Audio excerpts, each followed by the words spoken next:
Hi everybody, I'm Marta Mama and I'm here to explain you all the references about Drag Race España All Stars. Con mis chanda y mis tacones, arregla pero informa. Okay, so this was supposed to be the semi-final, right? Something like that. Well, yeah, interesting episode. It was okay for a roast, but you know, we're gonna have the same problems all the time of not understanding the judges and all that, you know. We thought it was going to be better because it was an all-star season, but girl, I just don't understand why people do the things they do. So, first of all, before we start, thank you to all these lovely people for supporting my channel. Thank you for making this video possible. If you want to support my channel in any way, you can find my PayPal account down below. You can also send me like a super thanks or something like that through YouTube. So thank you very much in advance, and thank you to all these lovely people. Especially thanks to Marian. She's amazing. She's been supporting my channel since day one. And I know that she also supports a lot of drag queens here in Spain. Not only Ru girls, not only girls from Drag Race, but other like local amazing drag queens here in Spain. So this episode was literally hard to watch because the platform that we use to watch Drag Race in Spain, like in any other country, you would watch it through WOWPresents Plus, but obviously that's blocked here.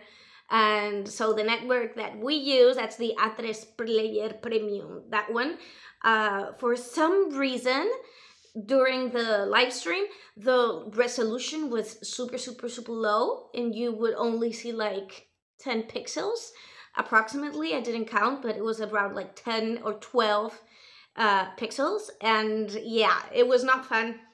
And after like almost an hour, like 50 minutes, the live stream just like stopped. Do you know that this happened in like season's 3 finale?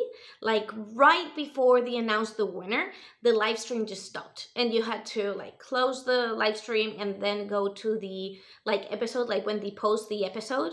And then you would have like the typical commercials that you get. Even though you pay to have that subscription to the platform, you still have commercials. And then you will have to find the exact minute where you were without seeing any spoilers, and log out of any social media that you were using commenting the episode. You have to log out of that, because then if not, you're going to get spoiled, because they don't know that there are technical difficulties. So the social media team will just post like who won and you didn't know. I find it very stressful. This is not like the first time that something like this happens. And me personally, I only pay that subscription to watch Drag Race. I also watch it with the English subtitles in a completely different way that I don't have to pay for and that I'm not going to explain. And I could just watch that one. If I didn't want to watch the live stream, I wouldn't be paying. So I only pay for the live stream, and when it doesn't work, well, it's not nice. So I'm just complaining, you guys. I have to complain about this, okay? This is being a very traumatic experience. So thank you for being there for me. And yeah, let's go on, okay? Let's move on.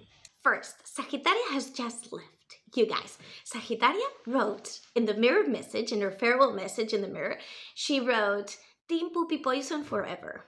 You guys. And then you can see Ornella's confessional saying, I think that whenever she watches the episode, she's going to think something different.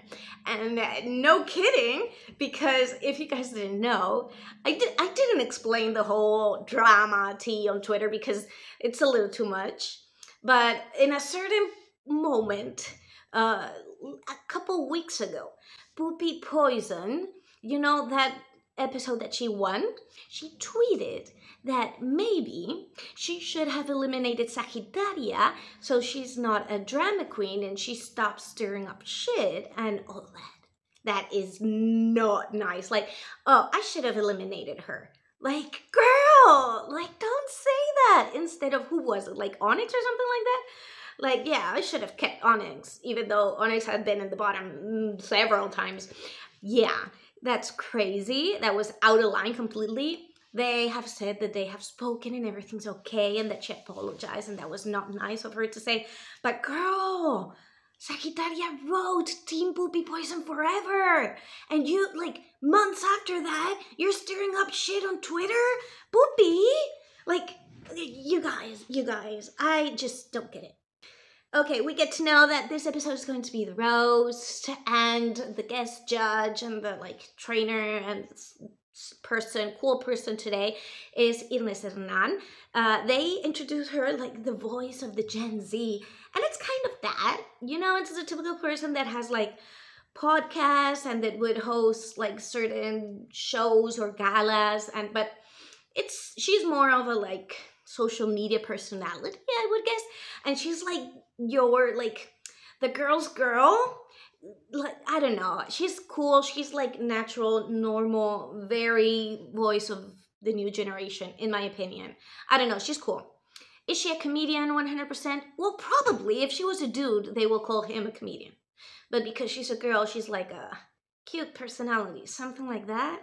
But yeah, she's an icon for the LGBT community, so we love Inés Hernán. And yeah, as they explained, she hosted this Benidorm Fest. If you're into like Eurovision stuff, that's the festival that we have. We have like a contest thing, like song contest to choose a song for Eurovision. So she hosted that. So yeah, cool person.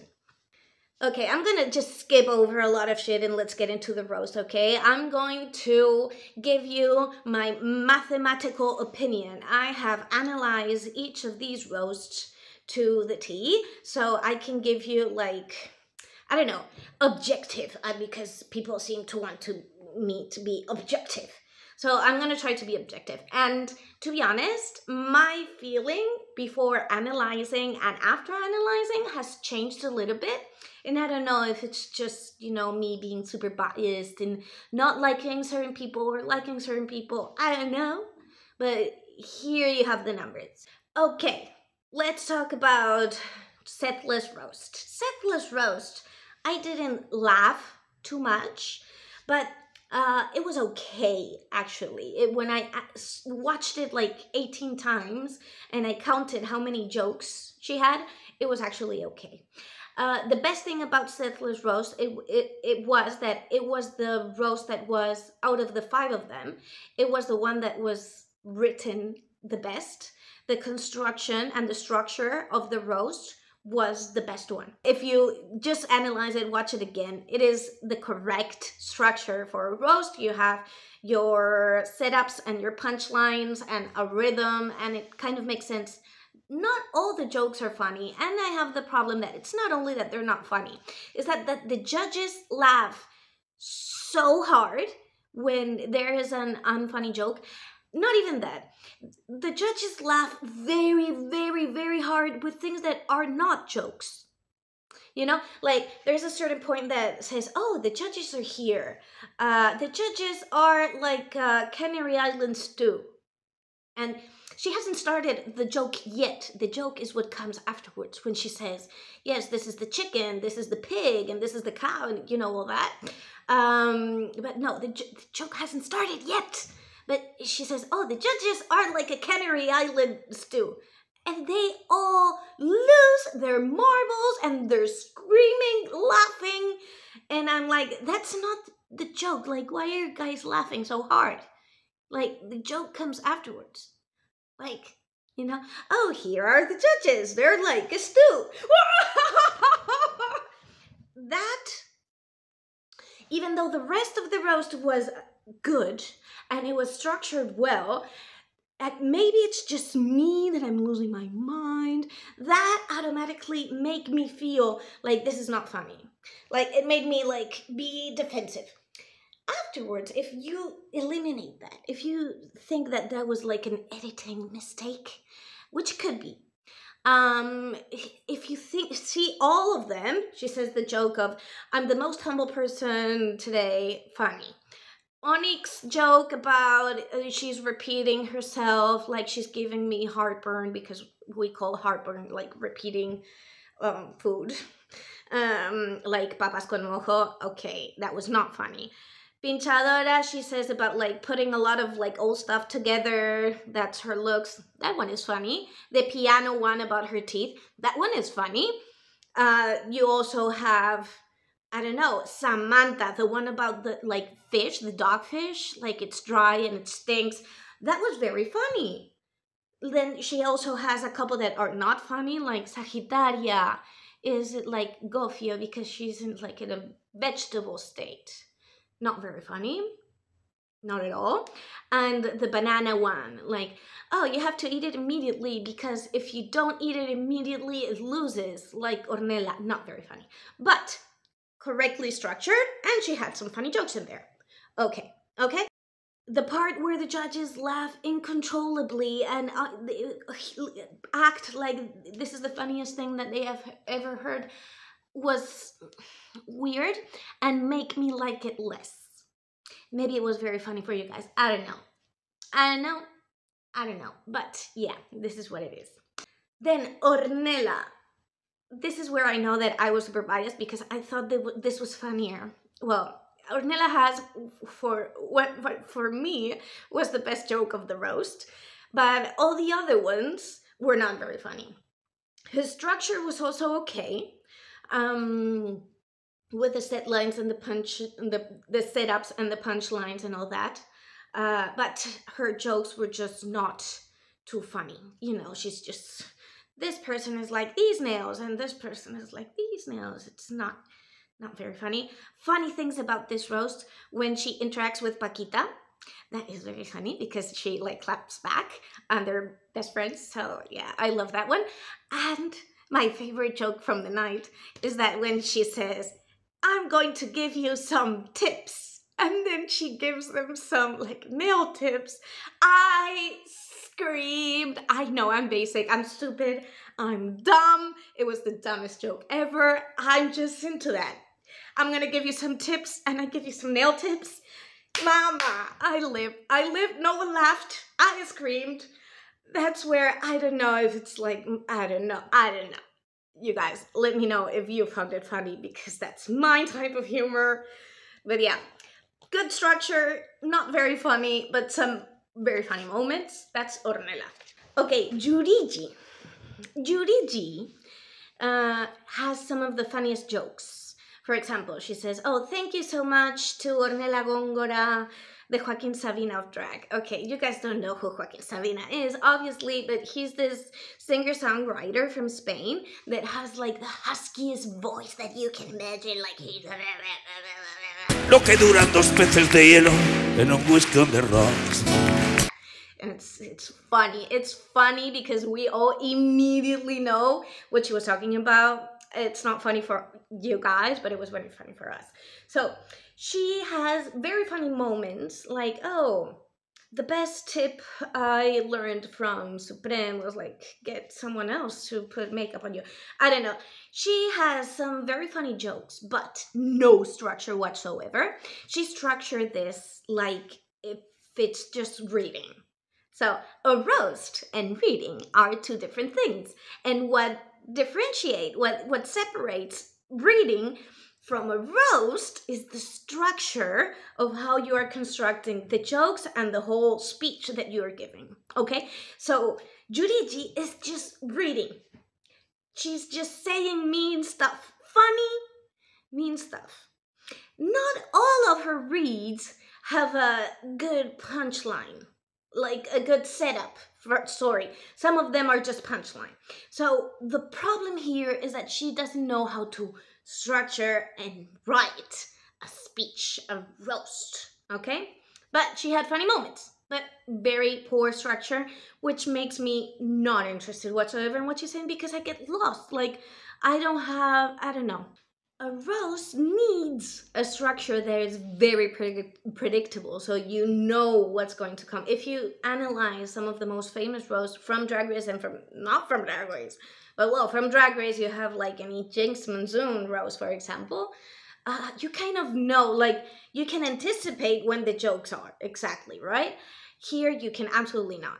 But, well, she is funny, and she usually does amazing in the reading challenges. So, good reads, bad roast. Poopy Poison's roast. This one is one that I really wanted to analyze. Okay, so, first, she has this character that is someone from Murcia. Okay. So, completely lost in translation how absolutely funny she is because she has that accent of that place down to a T. Imagine that someone is doing like a very specific accent from like Philly or Boston, and you can really like know what city they are from almost. So this is this person, very funny. What happens with her? I don't know if she was improvising some of the stuff or that if she knew kind of what her jokes were, but this was not written and rehearsed. That's the problem. Poopy would do amazing if she knew how to write and rehearse a roast. She is very funny, and she has one of the best moments of the whole roast, which I will talk about now, but she just doesn't, I don't know, she could have made this up in that moment, and it would have been exactly the same. Like, if she had prepared absolutely nothing, this would be the result. She probably had prepared stuff, but it's probably not, like, written and rehearsed. Maybe she had some, like, bullet points that she wanted to talk about, but it felt very improvised. She is very funny. So the two funniest things that she does is the Murcia accent, perfect, this character that she has. It was very, very, very funny. But then she imitates Samantha, and she is so good at it. It's scary, you guys. That Samantha Valentine's, Poopy doing Samantha Valentine's was so good, so good. I would have placed her in the top. Personally, I would have placed her in the top. She says a lot of shit that makes no sense. Like Sagittaria, she came here, everything was full of shampoo, so she was slipping. That's because like she throws herself to the ground, like she does the dips and the splits when she's dancing. Like that's what she means with the floor was full of shampoo, so she was slipping. And she also says like something about a very complicated word that Sagittaria doesn't understand because like she's dumb, but it wasn't structured in a funny way. It could have been. And she says something about the red dress. It wasn't structured in a funny way. It could have been. So I think that maybe, I don't know, if she was practicing. Maybe she said something in those terms and it was funny, and then she said, oh, I have to talk about that. But no, it's not talk about that. You have to say it in the same way so it's funny. Because it's not, you know, the joke is everything about the delivery. So, that's the thing. But, Poopy doing Samantha. Absolute highlight of the roast. I don't understand why no one talked about it, but well, okay. Let's continue with Samantha Valentine's. Okay, Samantha Valentine's is an insult queen. Point blank, period. This is what she does. Problem. She has never, ever, ever, I think, had a script in her life. And everyone knows that the way that she performs the best is when you give her a couple of drinks. That's it. She was drinking, and I find it hard to believe that she was completely sober during this roast. They play it up like she was pretending to be drunk. I think if I were in production, she would have had like at least a couple of drinks, because that's you know, that's gasoline for her. I'm a sober person. I don't promote this type of like she needs alcohol to be funny, but you know, well, it is what it is. At least for her. She has very funny moments, but it is true that this is how you can see that it's not the joke, you guys, it's the delivery. So Samantha could say things that were funny, but the delivery was so good that everyone was screaming, and that I understood. Like when Poopy Poison leaves and she just says, thank you, Danny DeVito, and she says like this like nonchalant way. I don't know. She has the whole set pretending that she was going to a baptism, which are actually huge in Spain. Like you would have 50, 100 people invited to a baptism of like a newborn, you know, very big social events. So yeah, like before you have one of these big parties, you would go to the salon and get your hair all done or whatever. I don't understand about salons, but well, you get what they're talking about, right? So that's it. It was very good. This is what she does. But I don't like. I think that she was able to improvise. I know she was able to improvise because she said some things that were from that moment. For example, she calls Supreme Diana from V, and that she couldn't have seen that look beforehand. So I know that was improvised. So it feels like many of the things were improvised. She does the thing where she drinks the whole drink like bottoms up and everyone is like, hey, hey, hey, hey. She does that every show. Like that's her thing. This is who Samantha Valentine's is. 100%. This is what you would find in the club.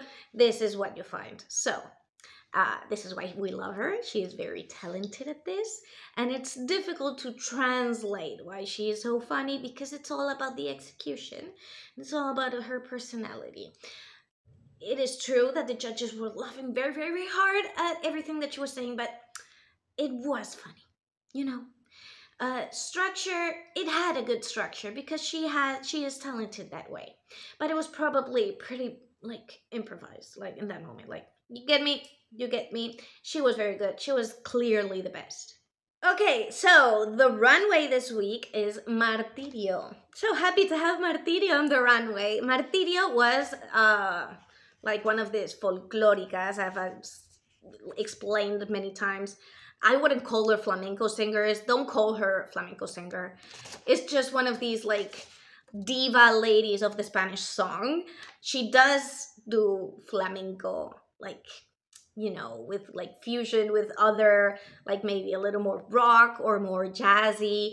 But it was, I don't know, she's from my hometown. I say my hometown, but I wasn't born here, but you know, where I live. She is from the city where I live, which I live for, so she's an icon for me.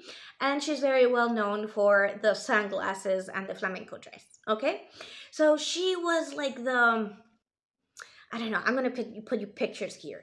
She was the more like drama, funny, like paying homage to the everyday woman that would be like a stay-at-home mama, and you know, like, I don't know.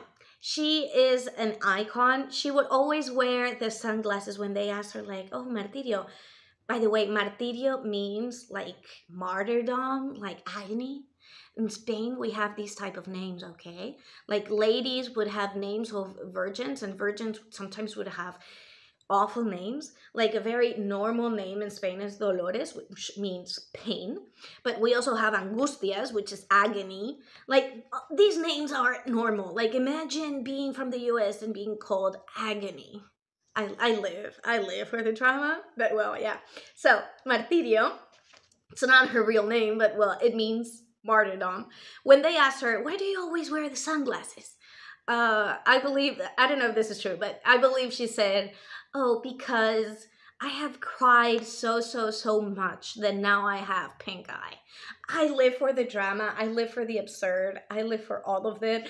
One of the songs that she has are like Sevillana. Sevillana is a very specific type of flamenco that is very popular. Like every single person here in the South knows how to dance this, and it has like a little choreo that it's like, I don't know, like square dancing for you guys. This is Sevillanas for us. She has like a very famous Sevillana where she says, for example, con mis chandas y mis tacones, arregla pero informar. She says, with my yoga pants in my high heels, dressed up but casual. Like she's very much like a little bit of like a Peggy Bundy, but drama, but funny, but campy. Very, very campy. Very, very, very campy. And for like the everyday stay-at-home mom, like, but drama. Like, I live. And I think that none of these girls understood who Martirio was, to be honest. But well, let's go one by one. This is the look from Jurigi. What did she do?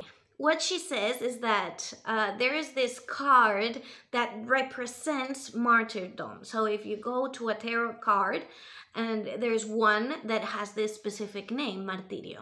So I'm representing that.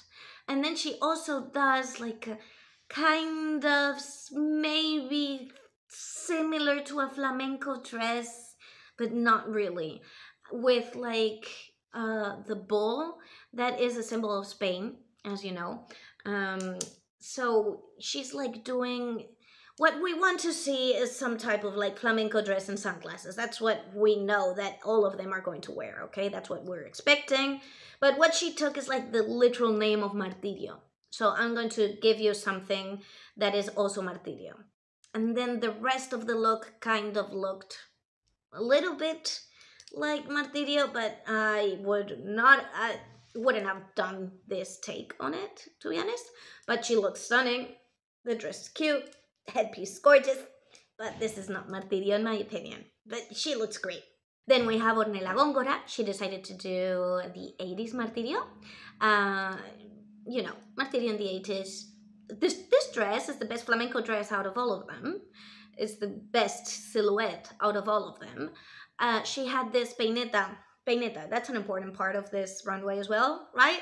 The thing that you would wear with the flamenco dresses and all that. It's up here. That one. This one is a super cool one. It makes sense with Martirio, but I also don't see this Martirio. This is not Martirio for me. Good flamenco dress, good peineta, cool concept, the 80s, I understand, but I don't know. I wouldn't have taken it this way. Like, I'm missing all the camp and all the drama. This is a flamenco dress with sunglasses and an abstract peineta. I love Ornella. This is the best flamenco dress and the best peineta, probably. But, settless. Okay, this is a super cool look designed by David Rodriguez and helped with by Jade and sewn by David Rodriguez. This design was interesting. She pays homage to the abanico, to the hand fans, which are very typical also of Andalusia, of Martirio, all of that. And she has a huge one here. Okay. There's a couple of problems with the look, mainly that I don't see Martirio anywhere here, me personally.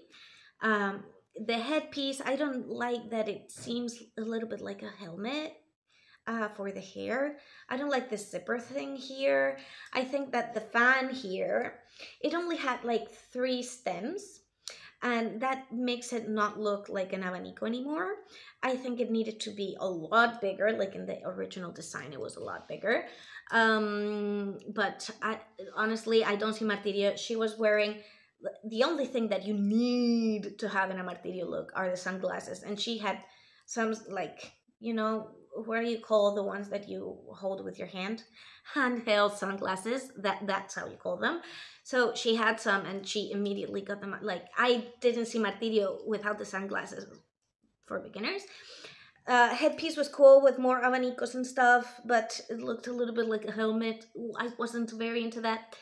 And the flamenco dress, I think it lost its form. I liked it a lot more in the original designs than what was presented. She looked super gorgeous. Then she turned around and you could see her whole ass crack.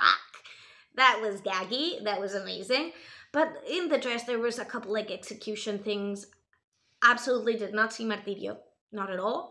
But, okay, like, this is what we're doing, right? Like, all of them are doing the same thing. Like, not a Martirio, but let's take an element, like abanico, right? Like the fan. And let's do a look with abanicos. That's all the Martirio that I can see here. And of course I'm biased. But I don't hate settlers. I've been loving settlers looks. This one I don't like. And I love Jade and like, I love David Rodriguez, the designers and all that. This look for a Martirio runway, I thought it was lacking some Martirio. Poopy Poison took the very campy route of looking a little bit more like Martirio, to be honest, than all of the other ones, and having the huge peineta, like a backpack. A lot of problems with this. It was absolutely not polished. It was absolutely like very campy. I don't know why they had like things glued to it. Like they had like a little doll and a bottle of wine and like flamenco Andalusian stuff glued to the peineta. Didn't need that whatsoever. I would have done something a lot more simple, a lot more like plasticky and slick, and it would have looked 1,000 times better. This flamenco dress, it looks good, but it looks store-bought. This is a very normal, everyday flamenco dress. But I like and enjoy the campy interpretation because that's what the other ones were lacking. This is a very campy person. It's like if you have like a Lee Bowery runway, okay? And everyone is like super fashion and super serious. Like what? Like why are you doing that? I don't know. You know what I mean? You also have to keep in mind, I don't know, the spirit of the person that you are doing a runway from, right? Well, that's what I think. Samantha Valentine's, I believe, is the only one who understood Martirio here. She did 100% who Martirio was. I think she looked beautiful with this hair and the more like simple eyebrows. And she was like this stay-at-home mom that was cooking and cleaning. And I don't know, this represents Martirio very, very, very well. And then she like brought some campy elements, right? And she had a cañailla, the seashell. This is from her look in season 2, from her ball. She had a cañailla look. But she also has like this little cart. You guys, this is such a huge part of the culture here because here where I live, at least, of course we have like very big supermarkets that are like open all the time, and you know that exists. Of course it exists, but culturally here the normal thing is that you would go out like walking, you would cross the street and you would buy the groceries that you need basically for that day. Like people here would buy groceries every day.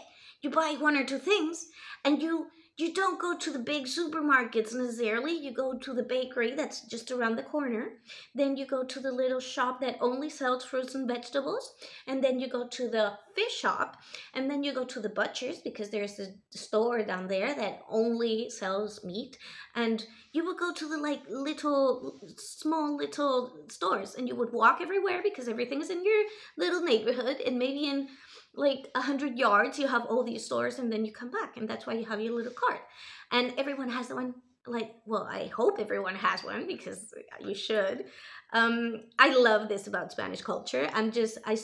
Like, even though I'm from here, I'm not from here, right? I still feel like sometimes I'm not from here, and I still live for these things, like going out to buy just a loaf of bread and 2 tomatoes and 1 apple and 1 can of Coca-Cola. That's all your groceries for the day. I just live, you guys. So yeah, she is interpreting this. I love the gloves with the nails, but it's rubber gloves, so she looks a little bit like Juno Birch. Like this look was correct. She had that camp, she had the joy, she had the drama, she was beautiful. This look, 10 out of 10. So we get to know that the top 2 were Setlas and Samantha. Samantha we all agree with. Setlas we may not agree with. Do I agree with it? Well, I don't know. I don't have to make this decision. And I know that I'm too biased to answer that. I have analyzed it, and it is true that her structure was good and that she had some funny moments. I think that the judges were laughing way too hard. I would have maybe put Poopy Poison in the top. Me personally, it was not all funny, but she had very, very, very funny moments. But she screwed up a little bit. I don't know what I would have done. I'm not the judges. It just seemed a little fishy. Like, Setlas didn't do that amazing to be on top in every single episode. She has the best track record of any contestants of any Drag Race franchise in history of humanity. Production has to know that you don't have to do that, even though there was some people like Carmen Farrell in season 1 and Sharon in season 2 were very clearly ahead of the game. You don't have to force this narrative for it to make like good TV. And this season 3 bullshit and this All Stars bullshit, I just don't.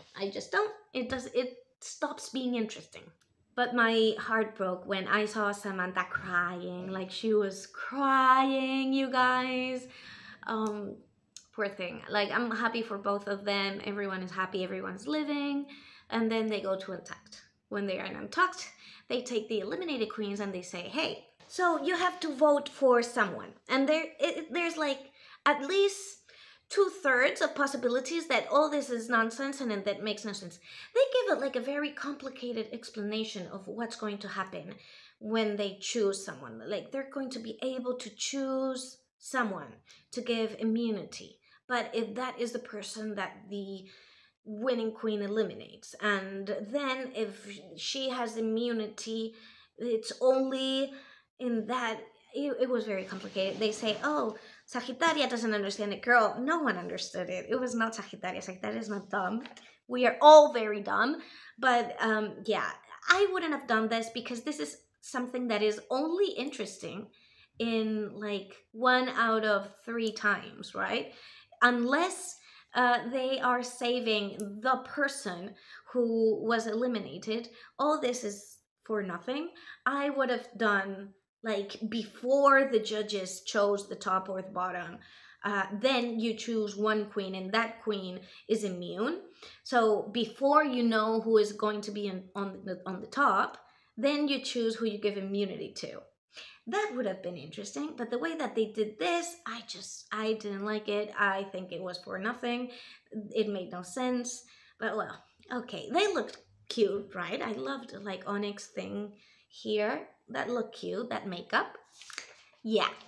Then we have the runway. It's Samantha against Setlas. The song is Zarzamora, and the song talks about like what's going on with this girl that is crying. She's crying all the time. I don't know what happens to her. She's crying here, she's crying there.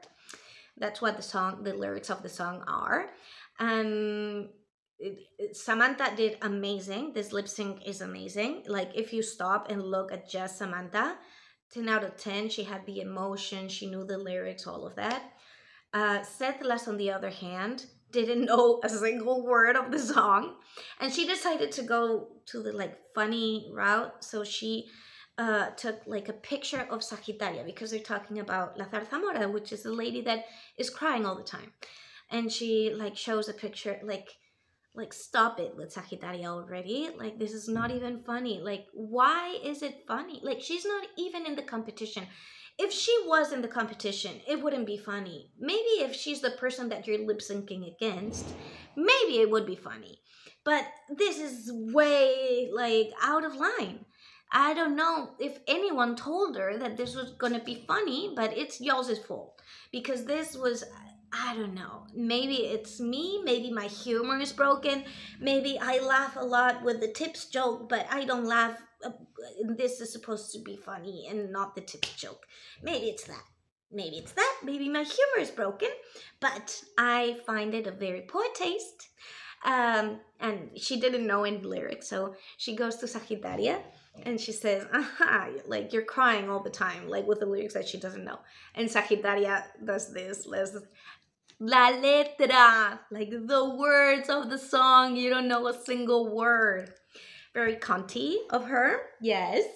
Samantha wins, and she eliminates Poopy Poison, which is very smart of her, because they have similar backgrounds and they're both the comedy queen and all of that. I'm very sad. The fourth alternate, the fifth position is always like, you know, very famous and very important, and who should have won. But it's okay, like, Poopy is eliminated. I'm happy for Nela and Yurigi, that are the ones that are staying.